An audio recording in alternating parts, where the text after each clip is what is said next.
Assalamu alaikum. Mr. Moderator, our distinguished guests, brothers and sisters, our friends and our enemies.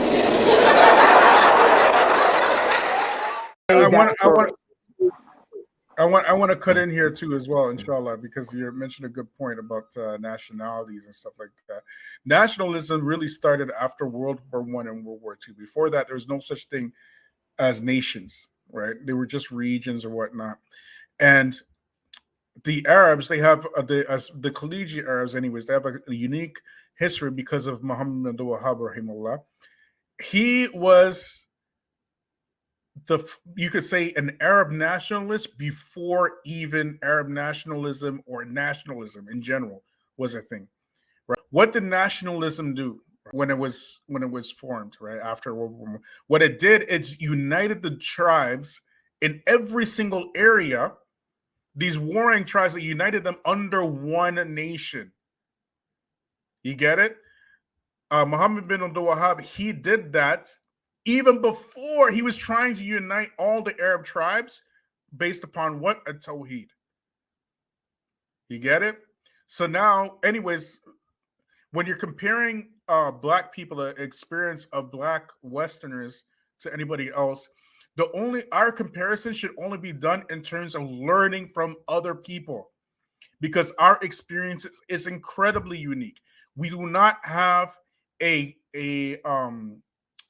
lineage that goes back generations and generations. We don't have that in the black community. You know what I mean?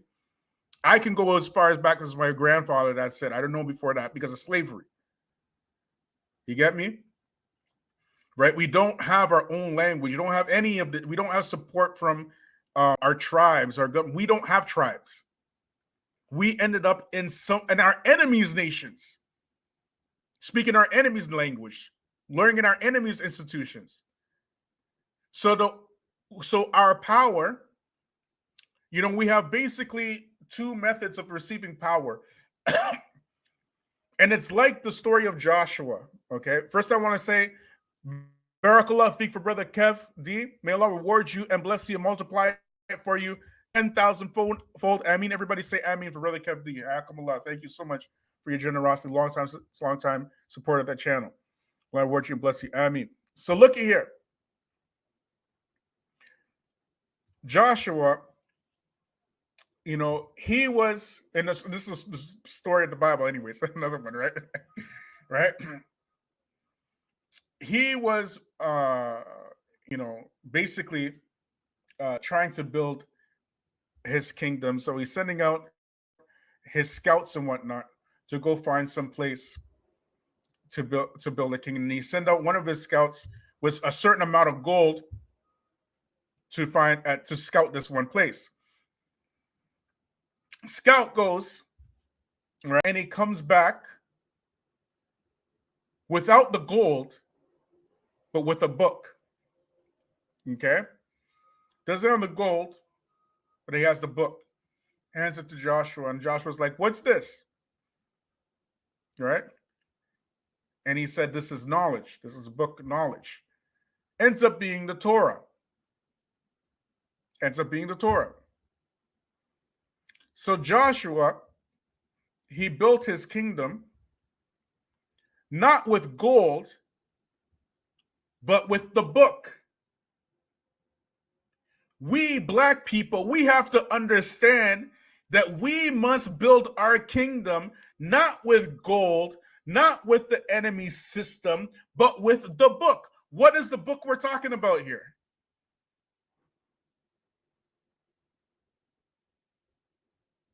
What is the book we're talking about?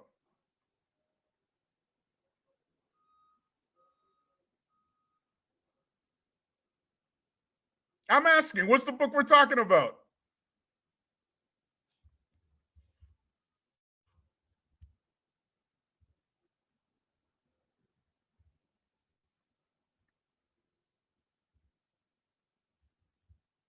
Are we going to build our enemy's kingdom with our enemy's wealth? That our enemy puts our killers on their dollar bills. Thank you, Sister Tika. It's the Quran. It's the Quran. Honestly, it's the Quran. That's how we are going to build our kingdom. We don't have anything else. You get it? We don't have lineage. We don't have wealth. We don't have land.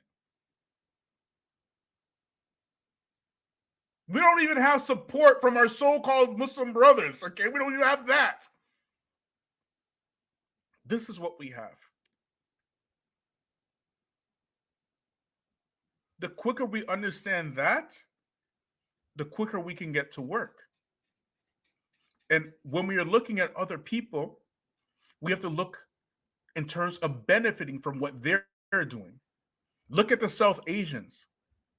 Just look at the South Asians. The South Asians, they sacrifice an incredible amount in order to gain success in the West. They will sacrifice a hell of a lot. They sacrifice their sleep. They sacrifice their peace of mind. They will force themselves to work even 2-3 jobs. They will work like 14 hours a day doing minimum wage. They'll do it. They will do it for years and years and years. 20 of them in a house. So that in 10 years, everybody in the family can have a house. They will put up the most outrageous of abuse from white folks. They'll do it. They'll put up with that. Because they can see, the light at the end of the tunnel. But they're able to do that. Why? Because they have solid family structures. You get it? We don't have that. So we have to learn from the book to keep solid family structures so that we can you see what I'm saying? That's all we got. Nobody else is coming to help us. Nobody's coming to save us. Facts. Go ahead. I know I cut Abu Bara off, and you guys go ahead, talk a little bit, and then we'll. I was gonna piggyback off of what you just said. That same video I referenced with I can't remember the sheikh's name from Nigeria, where he was doing the talk, the Rus, and subhanallah, he said to the young men that were in the Darus, he told them, go get all the secular education you can possibly get from the white man and all his degrees, and use it for your benefit of yourself, your family, and your community. And it was, I surprised, I kind of chuckled because it was in such direct opposition of what some of the Salafi brothers and students of knowledge were telling people in the 2000s. We were telling them the exact opposite. They told them not to go to college, not to go to university, don't get an education, don't get a degree. And look at the results of that. Absolute devastation. Absolute devastation. Right? And it's in opposition to the Quran and Sunnah anyways. You know what I mean? Like, they're saying this because of free mixing. Like, they give all kind of excuses. Free mixing, they're saying this because of interest and loans, all kind of stuff, right? Yeah. Right. Yeah. So in Islam, there's the benefit and the harm. You get me? Yeah, I was just thinking that. Yeah, there's a benefit and the harm. And they threw all of that out the table, out the window, because they are thinking that they are in Yemen somewhere, or they're in Egypt somewhere where they can't. You can't actually get along without this type of education, and you'll be fine, right? But let's be real, Aki, because we lived in the Middle East. The Arab college is either free, religious degrees are free, and medical either it's free or it's very cheap. It's affordable. It's not like you paying interest and rebuild loans. Everything is affordable.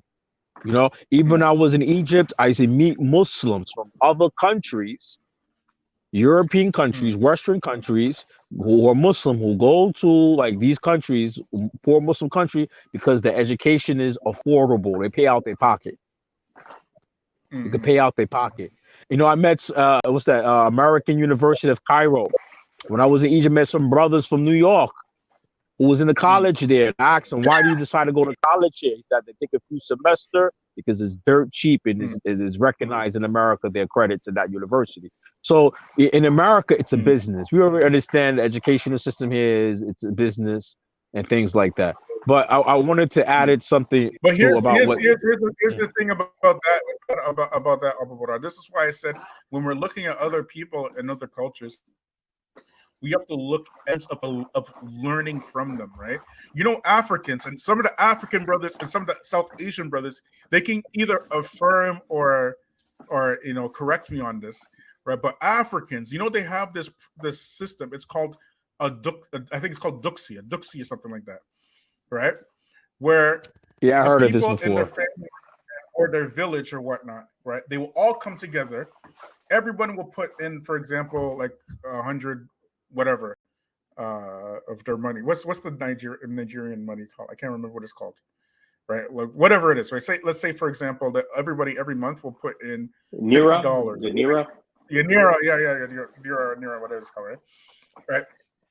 They'll put in every single month, and then on every single month, one person in this Duxie will get the pile of money, and another person.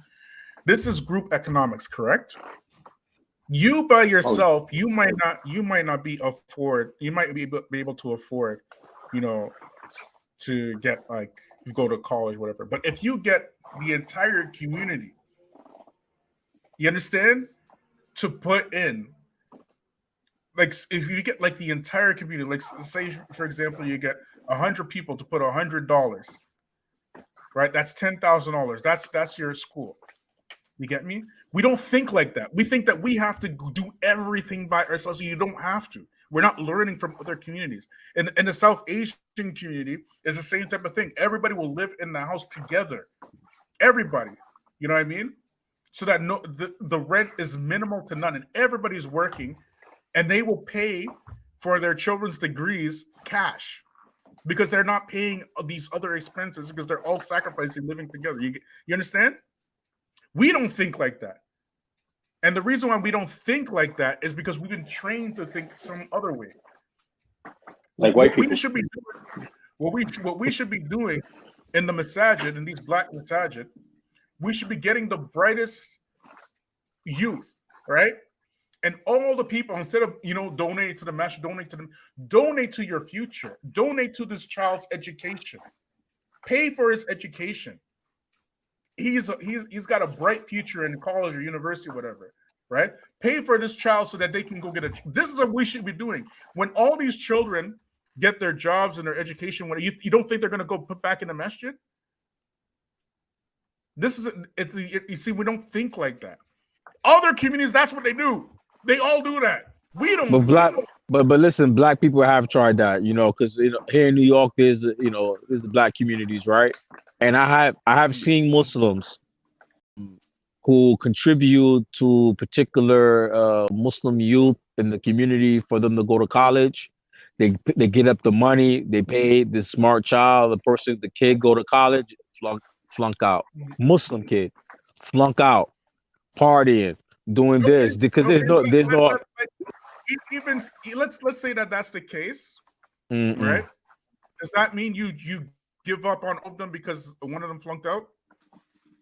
No, but I mean, I just wanted to say that, but I think that we just need a little bit more. Paper gold. You see, black folks are chumps. If America were to tell you to bring all the rocks in this country to her, and she'll give you $1 million for it, you'll do it. And the next day she'll tell you we're using rocks for currencies, chump.